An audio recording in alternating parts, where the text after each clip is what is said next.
Here's the thing I think people forget. That was a really good team Yes, it was. before Derek Whittenburg got hurt. Mm-hmm. And I remember I was at the game. They hosted Ralph Sampson in Virginia. Mm-hmm. And I think it was in January of 1983. And the state was a very good team. And Virginia at that time was ranked first or second. But UVA came in there, even with Sampson. Derek Whittenburg was going crazy. I think he had like 25 points at halftime. And that was the year they had that little, they were experimenting with the 3-point shot. Yep. And it was like only 17 feet 9 inches. Well, for Derek Whittenburg, that's a layup. And I think he was draining threes all over the place in the first half. Yeah, I think he had like 25 points. But then he came out early in the second half, went up for a jump shot, and he landed on Othell Wilson's foot. He turned his foot and broke it. And without Derek, they weren't the same team. So, they were kind of treading water the rest of the season, win one, lose one. And really, their backs were against the wall because as they went in the ACC tournament that year, they were not going to they were not going to get an at-large bid in the NCAA tournament. They had to win the ACC tournament in order to get in, and then they had to beat 3 nationally ranked teams along the way to do it.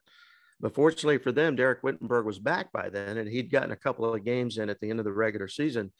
And all of a sudden, they were whole again. They were the same team they had been. In fact, they were a little bit better because in Derek's absence, Ernie Myers, a freshman who was a really good freshman, had to fill in. And that playing time made Ernie Myers a better player. And then Lorenzo Charles got better and better as the season progressed. So when they went through that ACC tournament and they got hot, they were playing with a lot of confidence, but they were a good team. I mean, they weren't fluky. If you saw them play before Whittenburg got hurt, you saw this is a good team. They can beat just about anybody. Mm-hmm. I don't know if anybody could have expected to see what, actually predict what actually happened for them to go and get to the Final Four and ultimately beat Phi Slamma Jamma. But, it's still one of the most famous NCAA tournaments, NCAA championships ever. And every time we get to March Madness and, CBS is getting ready to go on the air, they always show Derek Whittenburg throwing the air ball and Lorenzo Charles dunking it through. It's a highlight nobody will ever forget. Yeah, so maybe it is a good thing that they say it was a miracle run, because now, we get to celebrate a piece of NC State history, once a year on national television. It was a miracle run in that they won a lot of close games, mm-hmm. and they had this knack for coming from behind and playing with poise in close games and finishing. I mean, the teams that stay together and execute at the end of games and play with composure, they tend to win more close games. And other teams are not quite as good at it. They don't stick together. They fall apart. They don't get the shot that they want, and or the defensive stop or the big defensive rebound. I mean, all those years I worked with Jay Billis, he would always focus on, they're one big defensive rebound away from winning this game.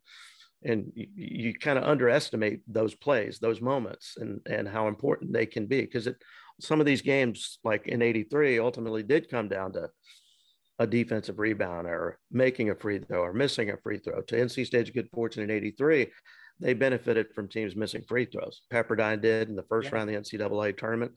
And then they did the same thing in the Houston game. They just sent them to the foul line. They were guessing that maybe under that type of pressure, shooting 1-and-1s. That time it was, that time is 1-and-1. You didn't have the double bonus. So you never got to 2 free throws, which takes the pressure off. And they put the pressure on and they benefit. They had good free throw defenses, I say.